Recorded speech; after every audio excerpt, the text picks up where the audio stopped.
As a former resident of California, I'm always thrilled to come to mineral shows and see Kristalle out of Laguna Beach, California at the show. So we're here on the floor of the 2025 Munich Show, and we're going to go catch up with Lois Nelson to see what Kristalle has brought to the show.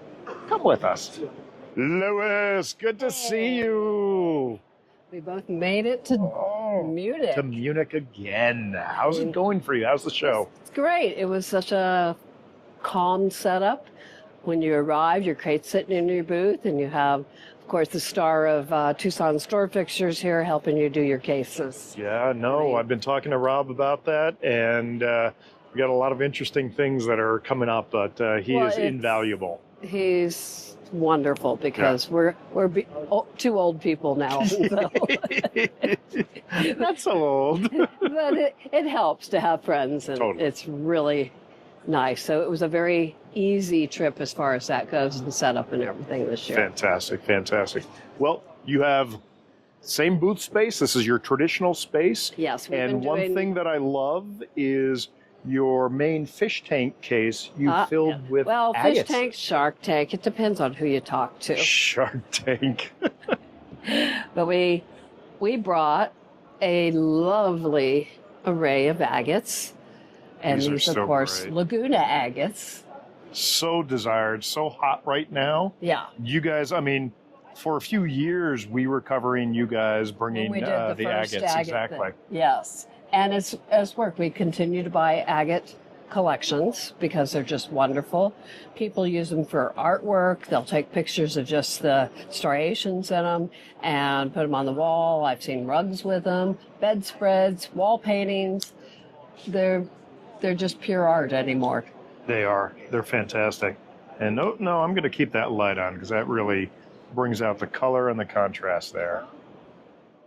Show us a couple more. Now, I'm going to show your case, but something about the frequency. We're getting this vibration, so we're going to pull a lot more things out of the cases. I mean, look at the size of that for a Laguna agate. That is great. Is that fabulous? Now, they call these bullseyes, right? Bullseyes, and you got your die size. And see, this has got 3 islands on it, too. So you have 3 separate islands on this particular agate.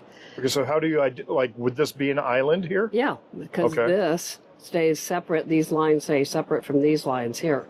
Gotcha. Oh, okay. So this is an island, this is an island, and that's an island. Right. And then the bullseyes kind of separate them. So, okay, cool. You know, you got beautiful coloring in it. It's an agate that fills the entire space of the agate. Yeah. And that's what you want. You want the color to fill the space. So beautiful pieces and large. You don't see lagunas this large. Now, sometimes you have agates like this one here. Let's pull that one out. Where it fills the space, but in the center you have the little you have crystals in this. The little vug with the druzy quartz. And this one, I don't know if you can, this has got shadowing. So you'll see that it separates and you have shadowing in this one. You may or may not see. Where am I looking for the shadowing? In the lines there? See right here how it separates out? Uh-huh. And as you move it, those move. Oh, I see. Okay. See, that's shadowing. So as she's moving it, if you look it up here, kind of the darkness moves around a bit. That's fabulous. Got it. See? We're learning terminology of the agates. You got to speak agates. We got to speak agates. And that goes beyond just licking it. Now, this one I like very much because those yellows, I really enjoy the yellows. It's got the yellows, the reds, but it's got a great exit valve. Exit valve? Exit valve. That's where you build up so much pressure when they're being formed that it has an exit valve and it releases the pressure of the agate. Oh, interesting. Okay. So people really get off on these exit valves. Some of them, you'll find a couple of them. It's just very interesting, but seeing the actual exit valve. And occasionally you'll get them where they're cut set right, where you'll actually see the hole up for the exit valve also. And what comes out? Is it fluid or is it? I think it's gases. Gases, okay. Don't quote me on that. I'm guessing, but I know a couple of people have done dissertations on it. But interesting. Yeah, it's kind of cool to learn all this. Okay, let's pull that one out because I got a question about it. This one? No, this one up here. This one. Yeah. Okay, so here it fills the face, but it seems like it It kind of goes outside the Yeah, it came off on borders, the if you edge. will. Which you see, that is the actual end of the stone, so Okay. it hasn't been cut or anything. It just happened to pop over on that So particular. does that have like a descriptive term when it this when is it colors not, outside the I mean, line, it's so a to pretty speak? piece, but a high-end collector is not going to go for this Okay, all right. because of that. But Okay. it's priced cheap enough that a beginning collector can buy Can it get it and then it's upgrade it later. Yeah, Yeah. but it's got wonderful colors, and that's what most of them are looking for. Now this one over here is kind of interesting to me. Let's pull that out. This one, Yeah. This has kind of got a wavy yeah, but pattern here. and you can see some shadowing again, Okay. and here, and this is a great piece. This is a really good piece because it fills the entire section. You have very good competition. You have a little bit of chromatones going on where you get a dark color that you have the same line and it changes color in the same Oh, I see. Yeah. Now, would this be considered a bullseye also? Because it's kind of Not quite, no. asymmetrical. No, Yeah. it's not a complete. But I mean, it's really hard not to love agates. Yeah. It's difficult because you pick one up and they're just cool. Yeah. And a lot of our high-end mineral collectors who never owned an agate, since we started doing agates, they just kind of pick one up here and there because They're now into it. they're kind of cool. I love it. Fantastic. I mean, I have a few on my desk and I never knew where they were from until I did my actual, research on them, and I found out that I had Coimitas on my desk, but Nice. I picked them up because they were purple, of course. Like your fingernails. Yes. Fantastic. It's very fun to do. And what has been the reaction to the agate case here, the Well, shark tank or as you fish can tank? see, Wayne is showing them right now as we speak. So people are digging it. people have been stopping by and looking at them. We have a lot of agate collectors in Germany, but we have never done an agate case in Germany. It's our first time. Okay. So it's Well, Idar Oberstein has a history of a lot of agates there, and so a lot of objects of art Oh, were my created gosh. from agates Fabulous there. And ones. then they found similar deposits in Brazil, and that's why especially Right. the cuisine of Idar Oberstein has very similar techniques to the and these churrascarios agates in are Brazil. wonderful. We decided to bring the lagunas Yeah. because the lagunas are probably the most valuable agates in the world. They're the most sought after for their colors and tones, and you get all of the ones from the Laguna area that are just extraordinary, which you see ones being sold right as we speak. Yeah, exactly. No, I love it. It's fantastic, and I love that it's like totally different continent, but the language of agate translates. Oh, absolutely, it Yeah. transcends. And like I said, all the big agate collectors all come by and visit us, and they've all been staring and so it's working. Superb. Let's go to the other side of your booth here, Well, let's where start we're over. going into the more traditional minerals and Yes. metals. I'll show them. I have one really interesting gold. Oh, course, we all- there's my ring. Your ring. I forgot to put it on. But this particular gold, this is unusual because it's a Norwegian gold. That, I don't know if I've seen Norwegian gold before. It's extremely rare to find. And like I said, it's not as shiny or crystallized as the California golds we normally carry. But coming here, we always want to have something amazing. And we love European rocks because we've been coming to the show here in Munich for over 40 years. 40 years. Yeah. And we're one of the few U.S. dealers who've been coming to the show that long. Honestly, I think you are the only U.S. dealer that's set up here. No, Danny is. Okay, that's That'd be right. the That's second right. one, yeah, yeah. from Fine But- Minerals International. But I mean, we do a large booth here for U.S. and getting on this all shipped over and Sure, yeah. done. It's, it's not without its complications. Of course. That is superb.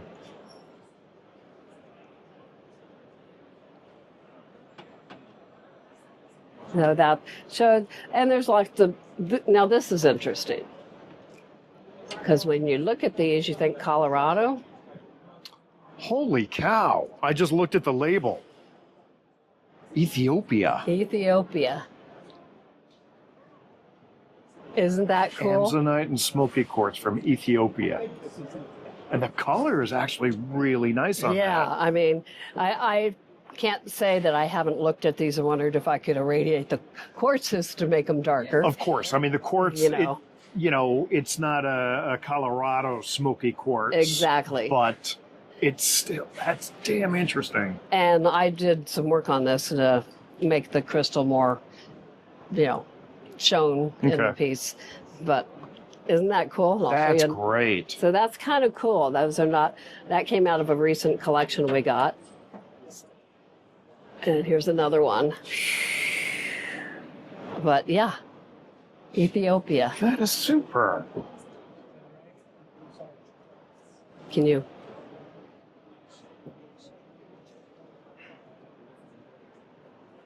What a joy that is to see. Do we know when this came out? I don't know because this came from the Clem Smith collection. Okay. And of course, he worked for Rock Courier years and years ago. Okay. But it's not a new. Yeah. I think it's safe to say it's not newly out of the ground. No, it's definitely not new. Yeah. All right. So, Lois, now we are in the center case, and you've got a couple things that you're itching to show us here. These new collections we got, they have some very interesting pieces. And of course, I pulled all the European type stuff to come here to Germany. That's what we do. I bring a few little American rocks, but like this cute little flora apatite. And doubly terminated, beautiful color. Oh, that is a lovely color. Again, from this collection. And that's Russian. That is wild. So isn't that cool? I mean, this is not your normal stuff you get to see. The collectors we bought from, they had unbelievably rare stuff in a lot of them. Stuff you haven't seen in years. That is always exciting. Like, that is why you need to come to Mineral Yeah, and shows. it's not about expensive rocks or stuff that's priced out of. These are reasonable prices that somebody, even a beginner, can enjoy and collect. Exactly. I mean, yes, we have outrageous priced rocks, but we also have a lot of reasonable You also rocks. have $350 rocks. Yeah, something that's, people can afford, which is, important. A couple other really interesting pieces. A lot of Russian pieces. This is another typical old Donagorst. Yeah. And the old Donagorst, which everybody loved, and you don't see much of it anymore. But Right. it had these beautiful ice cube fluorites. And definitely not at that price. Yeah. That is Well, a beautiful like piece. I said, the old collections, the Clem Smith collection, the McCubbin collection, they just had classic pieces that are good for everybody. Superb. But they're fun. These are such interesting pieces. And yeah, we have all, there's always expensive pieces, but I love these, again, Donagorst. Isn't that beautiful? I love the very subtle pink in there. Yeah, I mean, it's definitely pink. You don't have to pretend it's pink. Right. But it's not obnoxious, blow your socks off pink.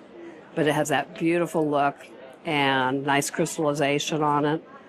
And I haven't seen Donagorst stuff in years. It's just not And again, been around. very, very reasonable price. Yeah. I mean, we talk talked about about that it. over and over. We did our interview in Denver where Look at our reasonable rocks. it's almost insane. And I know there's people out there who don't believe that they're reasonable enough. Yeah. But in the industry in which we are, our prices are actually better than most. I won't say they're better than all, but they are better than most for a high-end dealer. Yeah. And we try to do that. But again, you get some really cool things, like this cute quartz little crystal. This is from Italy. Nice. So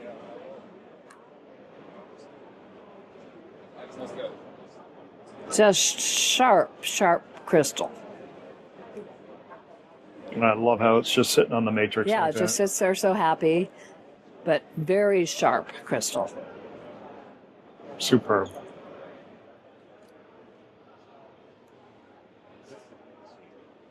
A lot European stuff. It's just stuff we like to do. I always love these classic Brazilian rose quartz. Yeah, this one, of course, is beautiful on both sides, but then here you see where it steps right on a quartz crystal. Mm-hmm. So that's a complete quartz crystal where the rose quartz has grown over.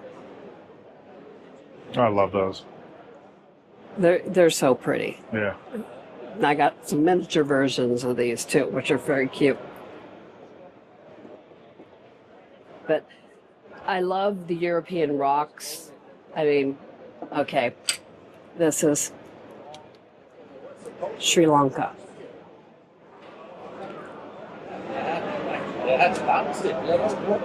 Not your normal rocks, you see.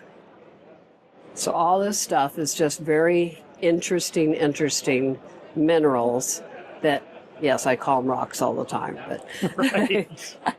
but they are fine minerals. Indeed. And a very good selection where pretty much anything you're really looking for you can find in one of our collections because of our mass collections of what we carry here. Yeah. Yeah. And of course, you got to always love Eberhard Eckwitt book. Yes, we had one of these. And here at the show, which is amazing, they actually have the Consberg on display that is shown on the front cover. So, yeah, and the pictures that he's done.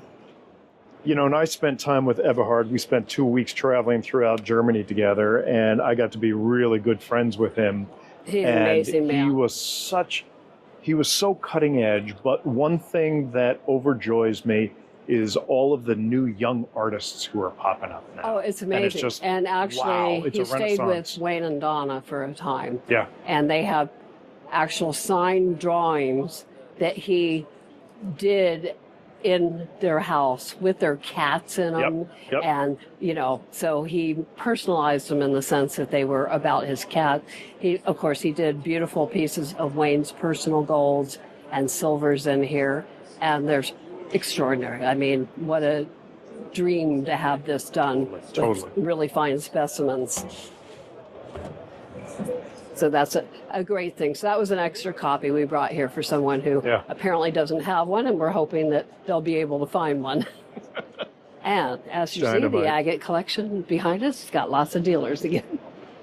So again, a lot of European stuff, a lot of interesting stuff again.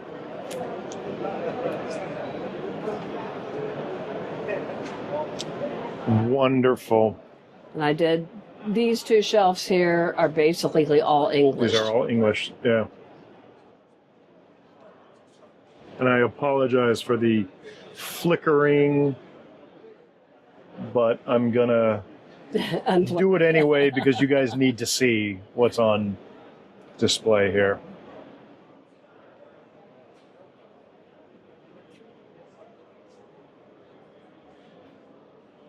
And this wolfenite. Well, let's bring that wolfenite out. Yeah, it's Los Lamentos, of course. You have, like I said, I brought a couple pieces from the U.S. and because you got to have a little bit of color here and there. So this is a very good Los Lamentos with good crystal sized, good luster.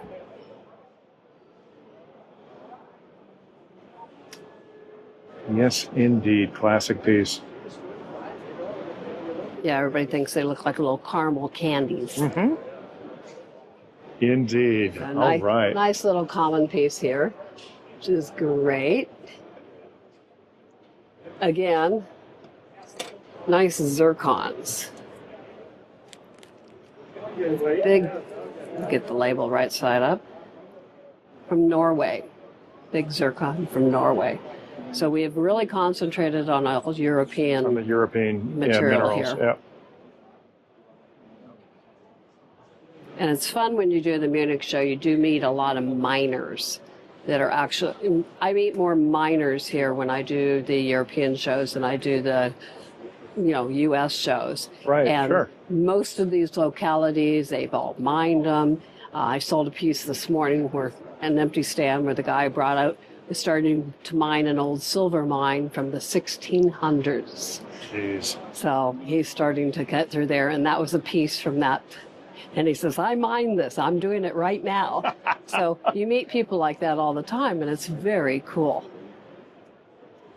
And very cool pieces. And this last collection had a ton of garnets. Again, very sharp. That's a beautiful cluster. Those beautiful sharp crystals.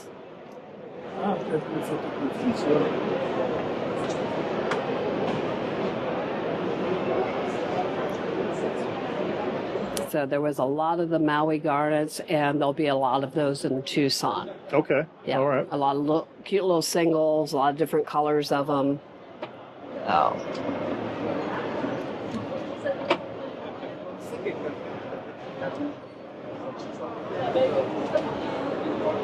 And again, nice little copper with a coating of cuprite on it, which makes that kind of interesting. Again, Russian. I mean, we have so much good Russian material. Yeah, no.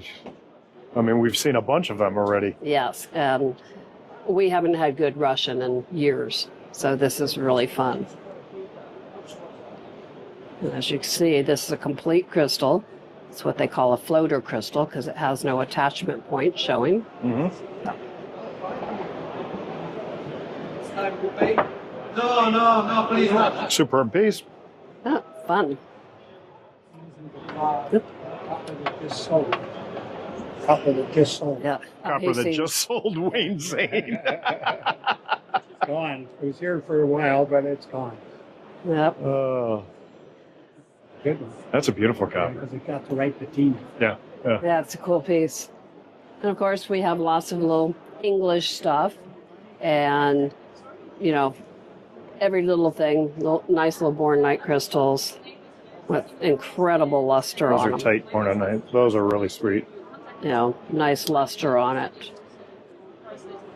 And, Inside color, outside color, lighting, which is everything. Yeah, I talked to Lois. But she seemed to be busy, right? Beautiful piece. so it's, there's, the beautiful, and of course, nice campbellite from England, and that's beautiful.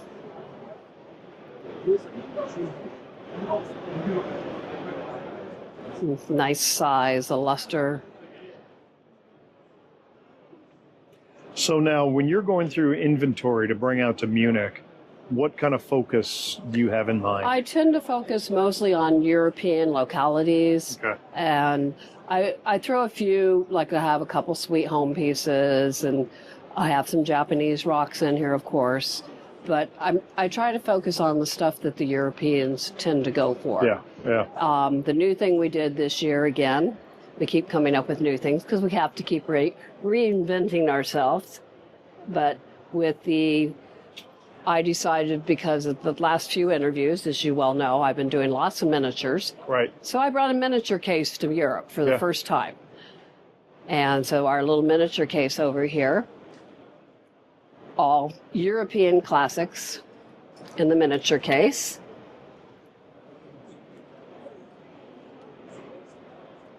And these are so desirable. They're so much fun for beginning collectors, but also for intermediate and even advanced collectors. Oh, absolutely, because you can buy something small and then really get excited about how perfect it is without having to have a big piece. Yeah. And you have a higher likelihood of a perfect piece in a smaller piece than Right. you would in a larger one. Just that.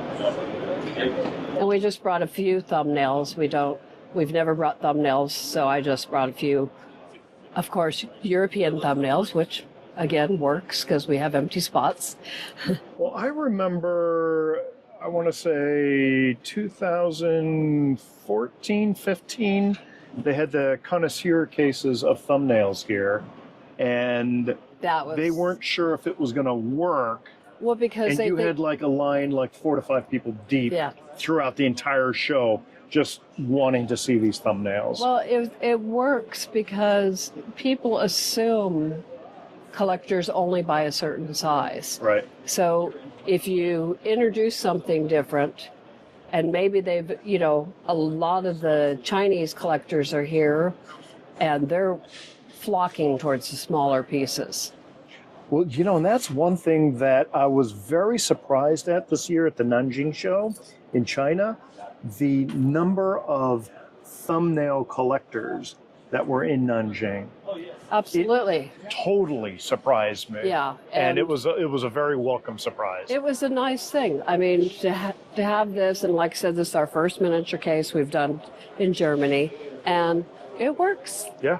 Yeah. So we're pleased to announce, more thumbnails and more miniatures, because at our shows in America, they're flying off the Yeah, shelf. they fly off the shelves. I usually have so many empty spots, but it's great because that means that people are finding something that works for the collection. Yep. It's not breaking the bank. Totally. Love it. Thank you Lois, again, thank Brian. you. Look forward Always. to seeing you in Tucson.